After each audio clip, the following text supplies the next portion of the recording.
What is up, guys? Wanted to make a video real quick to talk about the disastrous 2025 season for the Washington Commanders. It is back to being embarrassed to even watch this team play.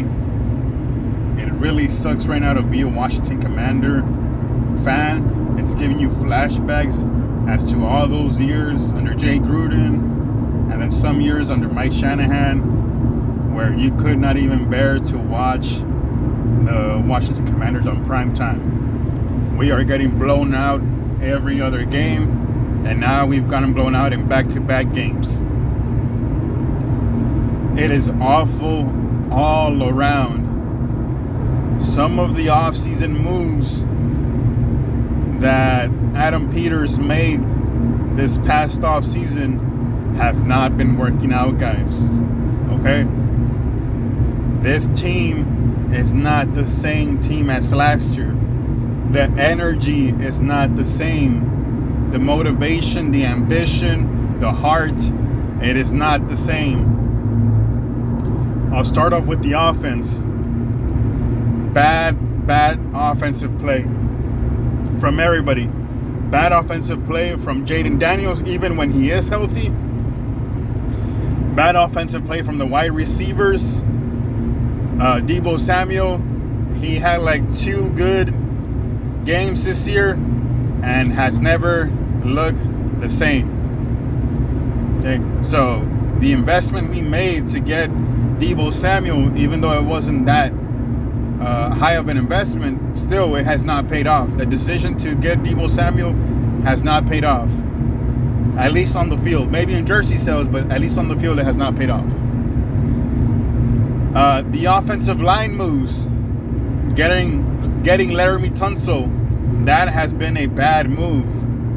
Okay, it's starting to make me think that the Texans might have been right, or there might have been a reason as to why they traded Laramie Tunsil away if he was such a great starter for them, supposedly, because he has not played like that for Washington.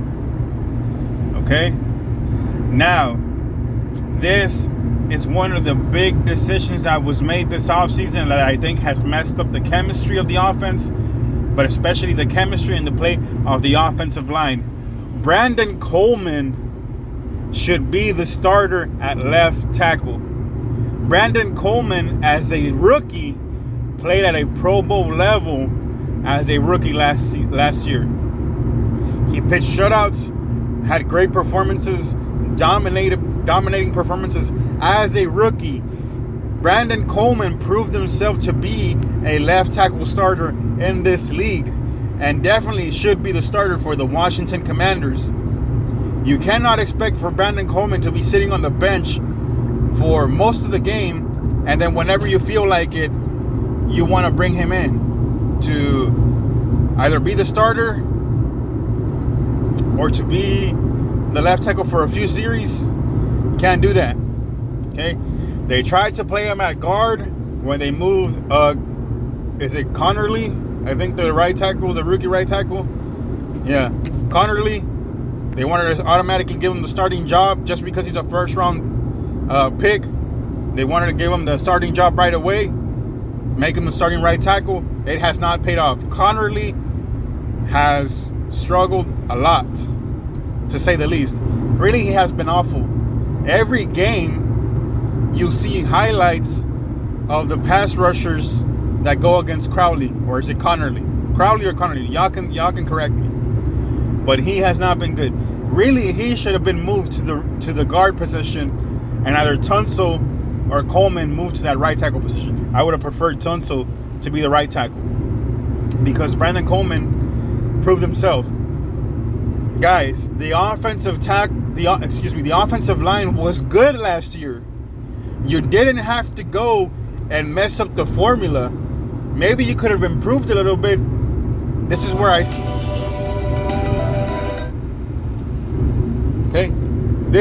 say that Tunsil should have just been moved to the right tackle, and either Connerly, Crowley, whatever the rookie tackle is, his name is, should have been moved to guard. It's an easier transition from the college level to the NFL level at guard. Okay, but Brandon Coleman already proved that he can do it at the toughest level as a rookie, and at one of the toughest positions in the NFL, left tackle, protecting the blind sides, the quarterback's blind side. Excuse me. So terrible coaching decisions there, and it's been evident for over 8-9 weeks now that this offensive line mix is not working. So why is it taking so long to get that fix? Brandon Coleman is a starting left tackle. You should not have messed him up by trying to move in positions or now having him sitting on the bench just because you drafted a tackle in the first round, therefore you want to give him the starting job. Because there is no way you're going to tell me that after looking at the tape of Connerly or Crowley, the rookie right tackle's tape so far this season, that he is a better tackle than Brandon Coleman. There's no way anybody can tell me that. Okay? Now, Jaden Daniels has not played good whether he's healthy or not. Even in the games that he was healthy, he has not played at the 2024 Jaden Daniels rookie season level. No way. And you really saw this against the Seahawks on Sunday Night Football, because even the announcers were pointing it out that the defense, the linebackers and the defensive backs, excuse me, were jumping the quick routes, meaning taking away Jaden's first reads and making Jaden hold the ball even longer. And then you add the bad offensive line that the Commanders have, you have a recipe for disaster. Okay? The defense have adjusted to Jaden Daniels' play style. Okay? Looking at the tape from 2024, and they looked at where defenses were successful, and it showed that if you jump or you cover the first quick reads, he's going to have to go read the second level or a deeper level or make another read and spend more time in the pocket holding the ball. Okay? It's okay. It doesn't mean that Jaden Daniels is not a starter or an elite quarterback. It means that now Cliff Kingsbury and Jaden Daniels have to make that adjustment. Okay? You have to adjust. You have to make the adjustment to the adjustment. It has not happened, guys. And I understand Cliff was very successful in 2024, but you cannot come in running the same plays as last year. You have to adjust. You have to improve. Simple, guys. It has not happened. Now, Terry has been injured. He probably will not play for the rest of the season. It has been an awful year for the receivers. Okay, Deebo Samuels, he had, as I mentioned, 1 or 2 games that was good. The rest have not been great. Luke McCaffrey, he was coming along. I think he was going to really be a productive receiver this year. But unfortunately, injuries have not allowed for that. But I think he will be okay in the future. I think he will be eventually he'll turn into a star for the Commanders. And he will live up, or he will show that he was one of the best receivers taken in that draft. Even though he wasn't a first round pick, but he will show that he should have been one of the top receivers taken in that draft. Now let me go to the defense. The defense is terrible, horrible. Why is it that these coaches insist in, or are so stubborn in keeping certain players that are getting burnt, cooked, or are just plainly not playing good in the game? This is basic high school stuff. If your starter is not performing at a starter level or at a good level, you have to mix it up. You have to bring in the backup. You have to look for somebody else to see if they can answer the call, if they can perform better than that person. Joe Witt Jr. and Dan Quinn have an obsession with trying to relive the early years of Marcus Lattimore. Marcus Lattimore is no longer that all-pro, Pro Bowl cornerback. Okay? He's no longer that. And we saw it last year. We saw this last year late in the season when we got Marcus Lattimore and he actually played. Marcus Lattimore is who the opposing team primarily targets on defense since last year. You saw him get cooked in the playoffs by Mike Evans, okay, and he had gotten cooked throughout the season last year as well in the regular season. Teams target Marcus Lattimore because he is not that guy anymore. And it seems that the only team that cannot see that are the Washington Commanders. Now, he's out for the season, I understand. So, I don't wish him any injuries. I don't wish him anything bad. But I am glad that he's not going to be the starter. Maybe we can start looking for somebody else. Maybe, you never know. Maybe we'll find somebody in our roster that can step up and wants that opportunity and is hungry for an opportunity to show what they can do at the cornerback position. Because Marcus Lattimore stinks. He sucks this season, okay? And he's really been sucking since last season. Again, maybe the Saints had a little bit of inside information and decided to trade him away. Maybe, maybe that's why the Saints agreed to trade Marcus Lattimore. Okay? Trey Amos, can he be a good starter? Yes. Will he be a good starter? I think so. Is he a good starter now on the outside? No. And that was very evident this past week, Sunday Night Football. They even showed him get cooked by Njigba, even though he didn't get the ball. The Cowboys also cooked him, and other teams have cooked him. Has he shown flashes? Of course. I don't hold a lot against him because he's a rookie. But this defense sucks, and the defensive backs completely suck. Excuse me. Jeremy Reeves seems to be the only defensive back and really the only defensive player that wants to hit somebody.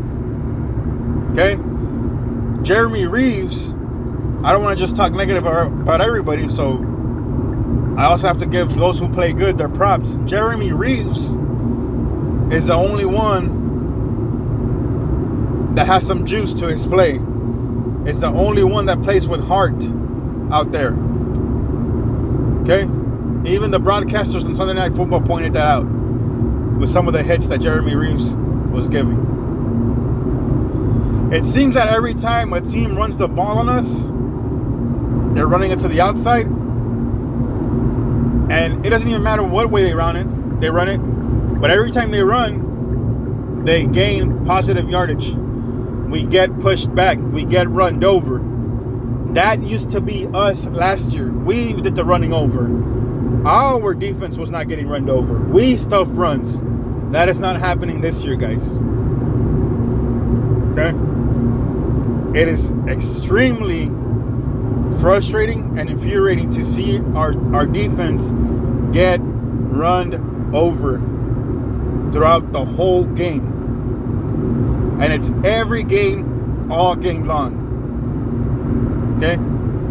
Quan Martin has had his moments, but he's also had his difficulties. Okay?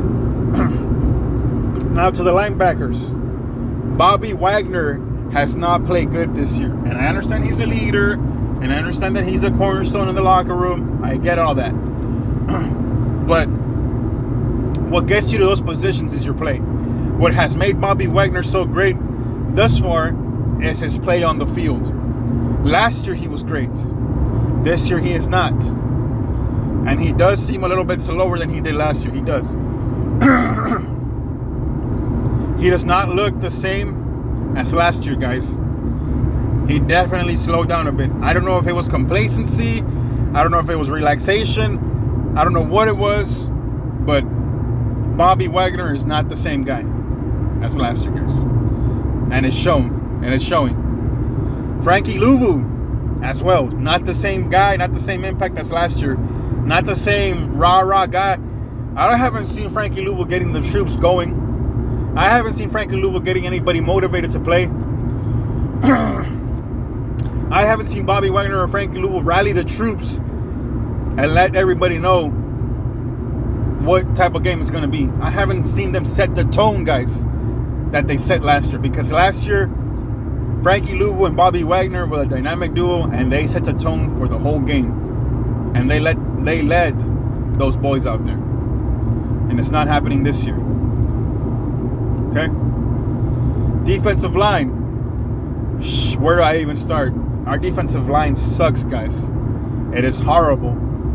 It's making me say, bring back Jonathan Allen. That's how bad it's getting. It's making me want to say, bring back Jonathan Allen. Maybe we made a mistake releasing Jonathan Allen. Deron Payne has his moments. Okay? He has shown some consistency. But he has been in there when the team is getting run over. Deron Payne has been playing when the defensive line is giving up huge holes. So I cannot excuse him because he has not played at an all-pro level or Pro Bowl level this year. Has he had his moments? Yes, he has. He has had a lot of moments, but not consistently. And definitely not as last year. Javon Kinlaw. Oh my God. Moments, yes, but few. It seems that Javon Kinlaw is okay with just making one play per half. He's okay with flashing his talents one play out of the whole half, and in the second half he'll flash for one play, and that's it. Where is Javon Kinlaw? Javon Kinlaw is missing, and Adam Peters should ask for his money back. Where is the investment, guys? Joe Witt Jr. endorsed and advocated for the Commanders to sign Kinlaw in free agency. And I believe there's a quote out there that says that Joe Witt stated that he didn't understand why other teams or many more teams were not lining up to sign Kinlaw. Well, according to his performance this year, I can understand why teams did not want to sign Kinlaw or did not want to pay Kinlaw what we paid him, because the investment has not paid off, guys. It is embarrassing, infuriating, devastating. It's deflating to be a Washington Commanders fans. And I just want to say this to those fans, because I have heard fans say, well, you should be happy that we had last year. We made it to the NFC Championship. That was last year, guys. This is this year. And we shouldn't be told that because we've been so awful so many years that we should be complacent and we should just appreciate one good season, which was last year. This year was supposed to be a growing year, making strides to reaching our ultimate goal. We're at least playing good, guys. We're really playing awful. We really fell off. There is not even a sign of good from last year that has been transferred over to this year.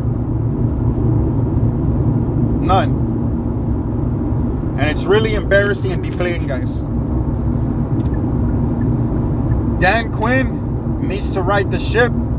Joe Witt Jr. needs to shut his mouth and talking about all of these guys and do his job and get the defense right. Okay? Adam Peters should be on the phones trying to get a good corner to the Commanders right now. The Browns have made trades. The Dolphins have made trades for cornerbacks. The Cowboys are making trades. I'm not saying trade the whole farm, but you should use your expertise and your relationships around the league to at least get one good corner to the Commanders. And even an interior lineman, because the interior linemen that we have now, they're not working out. They're not doing the job. Jerzon Newton, what happened to him? Last year, he was flashing great potential and great talent. He was popping out of the screen. You could see him play. You felt him play, making big plays. Nowhere to be found this year. Our edge rushers, guys. I believe Dorrance Armstrong is not healthy, but even when he has played this year, he really hasn't made that big of an impact. Von Miller, he had one good game, And that was it. What has Von Miller done or contributed to this team? His signing was supposed to be a sign that other players saw this team as a team with potential to reach the Super Bowl, and he was supposed to contribute to that. He hasn't contributed to that. He has not made impact plays in the passing game or in the running game. Am I supposed to be happy just because we have Von Miller because he's Von Miller? Just because his name is recognizable, because he used to be a star, because he's going to be a Hall of Famer? He's not playing like one this year. He's not contributing to the Commanders this year. So what good does it do to us fans and to the Commanders to say, well, we have Von Miller, but there's no production behind that. There's no impact behind that. Okay? We let Dante Fowler go so that we could sign Von Miller. But honestly, I would prefer to have Dante Fowler instead of Von Miller at this point in their careers. Because Dante Fowler plays hard. He's playing hard for the Cowboys. And when he was with us last year, he played hard and made impact plays. And was a good rotation guy. Which is what Von Miller is supposed to be. Von Miller was supposed to be that guy. And he was supposed to elevate the play, because he's supposed to be at a higher level than Dante Fowler as far as playing level wise, talent. Okay, results, resume. Guys, can I see this team pushing for a wild card spot? Maybe. But a lot of things have to come together. A lot of things have to go right for the Commanders. Okay. The only thing working for us right now is that the rest of the NFC East, with the exception of the Eagles, are not doing that great right now. Okay. So we'll see. We'll see if there's any moves from Adam Peters in the front office to try to get good players to the Commanders, or if we're just gonna go throughout the season as the way we are. I did hear that Jeffrey Simmons, the defensive tackle for the Titans, is looking to get traded, and that he did name the Commanders as a favorable destination, as a destination that he wants to go to. So we'll see what happens. I don't want to give up too much draft capital for Jeffrey Simmons, but we'll see. We'll see what happens. Adam Peters needs to get his shit together. Dan Quinn needs to get his shit together. Joe Witt Jr. definitely has to get his shit together and get this defensive unit playing right. All right, guys. That's all I have to say. Let me know what y'all think in the comments. That was my rant. Y'all have a good one.